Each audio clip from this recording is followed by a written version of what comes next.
ವಿಜಯನಗರ ಜಿಲ್ಲೆ ಹೂವಿನಹಡಗಲಿ ಪಟ್ಟಣದಲ್ಲಿ ಭೀಮ ಕೋರೆಗಾಂವ್ ವಿಜಯೋತ್ಸವದ ಮೆರವಣಿಗೆಯನ್ನು ಶ್ರೀ ಮೈಲಾರಲಿಂಗೇಶ್ವರ ದೇವಸ್ಥಾನದಿಂದ ಡಾಕ್ಟರ್ ಬಿ.ಆರ್. ಅಂಬೇಡ್ಕರ್ ವೃತ್ತದವರೆಗೆ ಮೆರವಣಿಗೆ ಕಾರ್ಯಕ್ರಮ ಯಶಸ್ವಿಯಾಗಿ ನಡೆಯಿತು.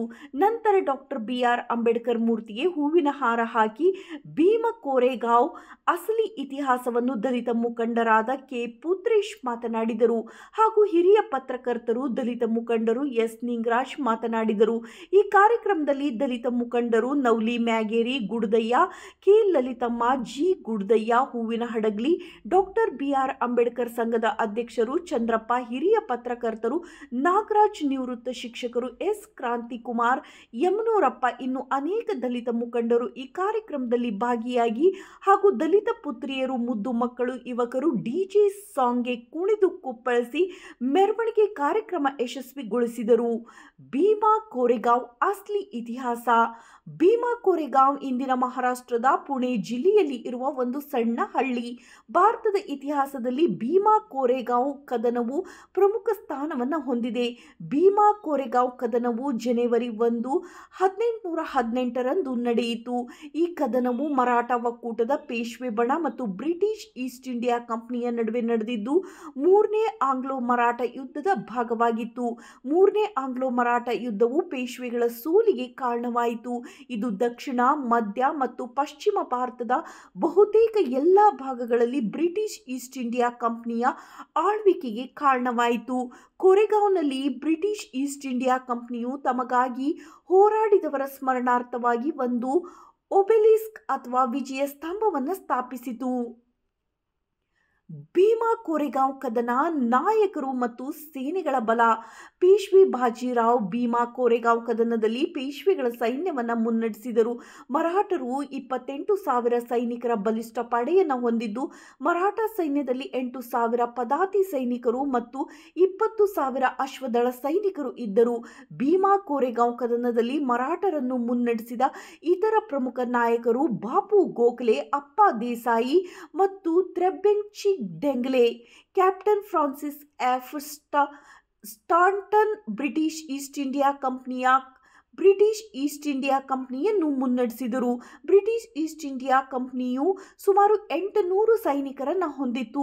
500 ಪದಾತಿ ದಳ ಮತ್ತು 300 ಅಶ್ವದಳ ಸೈನಿಕರು ಇದ್ದರು.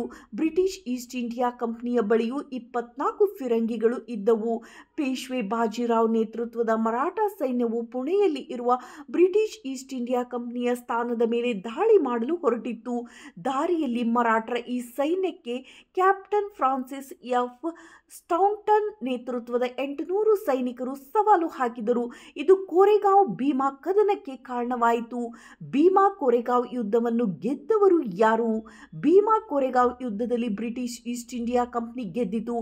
ಮಹಾರ್ ಸಮುದಾಯದ ಜನರು ಬ್ರಿಟಿಷರೊಂದಿಗೆ ಹೋರಾಡಿ ತಮ್ಮ ಪ್ರಾಣವನ್ನೇ ಅರ್ಪಿಸಿದರು. ಭೀಮಾ ಕೋರೆಗಾಂವ್ ಕದನ ಏಕೆ ನಡೆಯಿತು? ಭೀಮಾ ಕೋರೆಗಾಂವ್ ಕದನವು ಮೂರನೇ ಆಂಗ್ಲೋ ಮರಾಠ ಯುದ್ಧದ ಭಾಗವಾಗಿತ್ತು. ಪೇಶ್ವಾ ಬಾಜಿರಾವ್ ನೇತೃತ್ವದ ಮರಾಠ ಸೈನ್ಯವು ಪುಣೆಯಲ್ಲಿ ಇರುವ ಬ್ರಿಟಿಷ್ ಈಸ್ಟ್ ಇಂಡಿಯಾ ಕಂಪನಿಯ ಸ್ಥಾನದ ಮೇಲೆ ದಾಳಿ ಮಾಡಲು ಹೊರಟಿತ್ತು. ದಾರಿಯಲ್ಲಿ ಮರಾಠರ ಈ ಪಡೆಗೆ ಕ್ಯಾಪ್ಟನ್ ಫ್ರಾನ್ಸಿಸ್ ಎಫ್. ಸ್ಟಾಂಟನ್ ನೇತೃತ್ವದ 800 ಸೈನಿಕರು ಸವಾಲು ಹಾಕಿದರು. ಹೀಗಾಗಿ ಭೀಮಾ ಕೋರೆಗಾಂವ್ ಕದನಕ್ಕೆ ಕಾರಣವಾಯಿತು. ಯುದ್ಧದ ಪರಿಣಾಮವೇನು? ಬ್ರಿಟಿಷ್ ಈಸ್ಟ್ ಇಂಡಿಯಾ ಕಂಪನಿಯು ಯಶಸ್ವಿಯಾಗಿ ರಕ್ಷಿಸಿಕೊಂಡಿತು ಮತ್ತು ಪೇಶ್ವೆಯ ಪಡೆಗಳು ಯುದ್ಧದಿಂದ ಹಿಂದೆ ಸರಿದವು. ಇದು ದಕ್ಷಿಣ, ಮಧ್ಯ ಮತ್ತು ಪಶ್ಚಿಮ ಭಾರತದ ಬಹುತೇಕ ಎಲ್ಲ ಭಾಗಗಳಲ್ಲಿ ಬ್ರಿಟಿಷ್ ಈಸ್ಟ್ ಇಂಡಿಯಾ ಕಂಪನಿಯ ಆಳ್ವಿಕೆಗೆ ಕಾರಣವಾಯಿತು. ಸಮಕಾಲೀನ ಜಾತಿ ಆಧಾರಿತ ಸಮಾಜದಲ್ಲಿ ಮಹಾರ್ಗಳನ್ನು ಅಸ್ಪೃಶ್ಯರೆಂದು ಪರಿಗಣಿಸಲಾಗುತ್ತಿತ್ತು.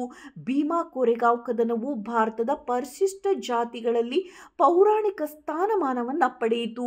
ವರದಿ ಮಂಜುನಾಥ್ ಕೆ. Uttangi, BSP news, Huvinahadagali.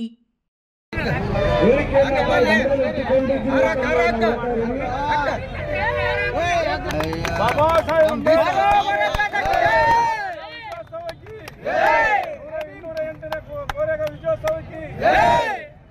जय भीम, जय जय भीम, जय भीम, जय भीम, जय भीम।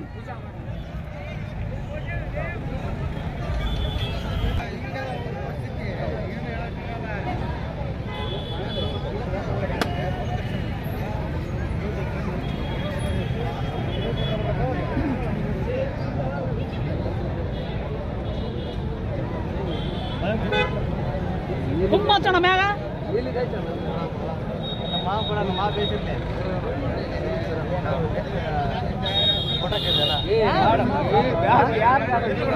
ದೊಡ್ಡ ಮಾವ ಸಣ್ಣ ಮಾವ ಮಾವ ನಮ್ಗೆ ಕೊಟ್ಟು ಹೇಳ್ತಾನೆ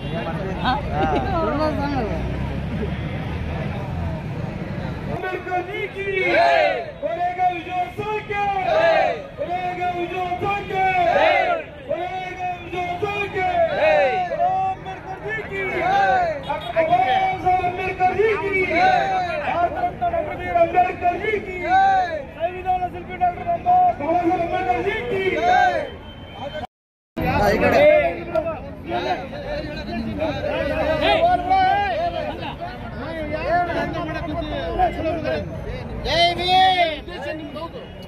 ಎಲ್ಲರೂ ವೇದಿಕೆಯ ಮುಂಭಾಗಕ್ಕೆ ಬರಬೇಕು. ಪೊಲೀಸ್ ಸ್ಟೇಷನ್ ಎದುರುಗಡೆ ದಯವಿಟ್ಟು ಯಾರು ರಸ್ತೆಯಲ್ಲಿ ಇರಬಾರ್ದು. ದಯವಿಟ್ಟು ವಿನಂತಿ ಮಾಡಿಕೊಳ್ತೇವೆ. ಎಲ್ಲಾ ಭೀಮ ಬಂಧುಗಳು ಈ ಕಡೆ ವೇದಿಕೆ ಮುಂಭಾಗಕ್ಕೆ ಬರಬೇಕು.